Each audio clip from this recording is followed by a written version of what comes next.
Hello everybody, welcome to Abba's Hand. Today I will be showing you how to make destruction in Unity using two different methods.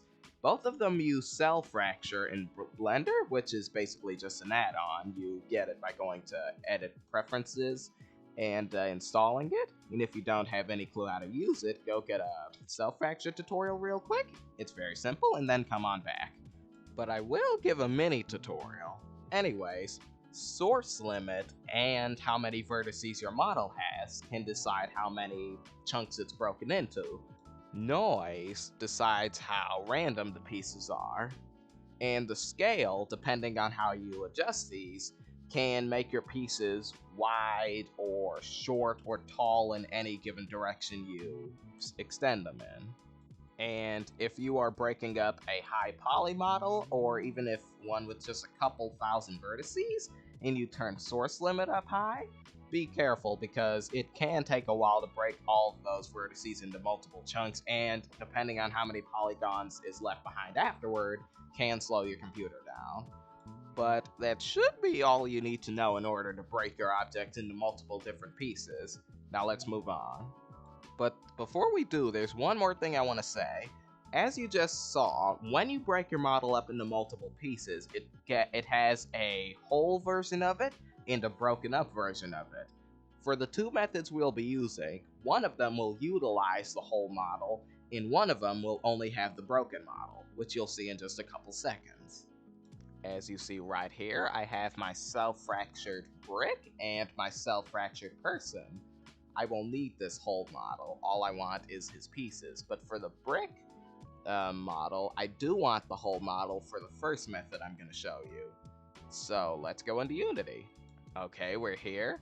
Now, here is the real meat of this tutorial. Now, first I just want to say that I made two Blender models and put them into one file. So if you made one model and put it into a file like you normally would, it's still easy to follow the tutorial, but for me it might work just a little differently, like going and finding the models, but it'll be alright.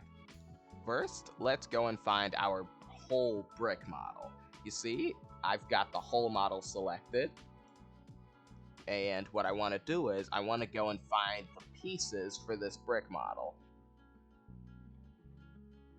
You see, these are the pieces for the broken up brick model right here. So you want to grab all the pieces except one piece, and real quick, just unpack this prefab so I can do whatever I want without any messages.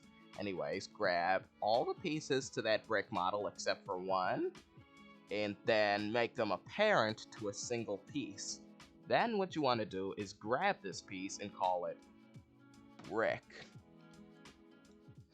Then what you want to do is you want to select, go inside of this thing, create an empty object, and call it pivot. What we're going to do is we're going to give this thing our own custom pivot point. For those of you who don't know what a pivot point is, it's basically the point at which the object rotates or spawns. We want to give it our own custom pivot point because the whole model has a pivot point in the middle. And if our pivot point isn't in the middle of our broken model, then the model will spawn somewhere else. Anyways, take that pivot point and move it off of the brick parent. Then we want to take this brick and make it a child of the pivot point. That's how this new pivot will become the pivot. Then we want to take this pivot and turn it into a prefab. Now come over here, select all of the pieces to the model, and you want to give them each a rigid body, a mesh collider, make them convex. The pieces will assign their own colliders themselves, and then you want to give this script here. Basically, it's a health system. That means when it's hit by a specific object a number of times and its health reaches 0, it will switch to the broken model, which will be obviously broken, and give the appearance of the object actually exploding. It's basically a health script. It will cause it to be able to get hit a number of times, and if it gets hit enough by a specific object, then it will explode. Basically, it'll switch the model for the broken one, and then that broken model will explode, essentially making it seem as though you hit and destroyed the object, which is what we want. Now, as you see here, I'm going to be hitting these bricks with punching gloves, which have spheres with colliders on them, and rigid bodies as well. And I want to basically give them a script that will be used to damage this object. Here it is. Basically, anything that has a script like this will damage this object. It could be a collider of any kind, a bullet, anything. As long as it has that script, this brick's getting damaged. Now to test it. I hit the thing once, and as you see here, its health went down. You see? Right here. Now I'm gonna hit the sucker again. It went down again. Hit it again, and it switched to the broken model, and looks like it exploded. Yay! Method number 1 complete. Now to show you method number 2. The second method will involve the pieces staying in place until hit by a thing that's named a certain thing, whatever you want it to be named. And once it's hit by that object, all the pieces will shake loose. Now you select all the pieces to the broken model. You want to give these guys a mesh collider again. Turn on convex, don't forget that. Give it a rigid body, and this time put on is kinematic.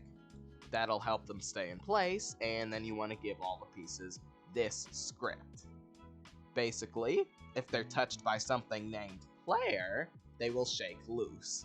So, what you want to do is, you want to go and select any object that's going to hit these pieces, name them the tag player, and then, when it hits it, it shakes loose. Now I have not yet figured out how to make the pieces fall down when there's nothing below them, nor do I think I ever will, but if this is the kind of destruction you like, then I hope you enjoy this method. Anyways, thank you so much for watching. Please like and subscribe and hit that notification bell. And even if you don't, I appreciate you watching my videos, but I'd appreciate it very much. This is also, the second method is the method that I used in order to create these buildings. Anyways, goodbye and have a lovely day. Time for the Bible verse of the day. Bye!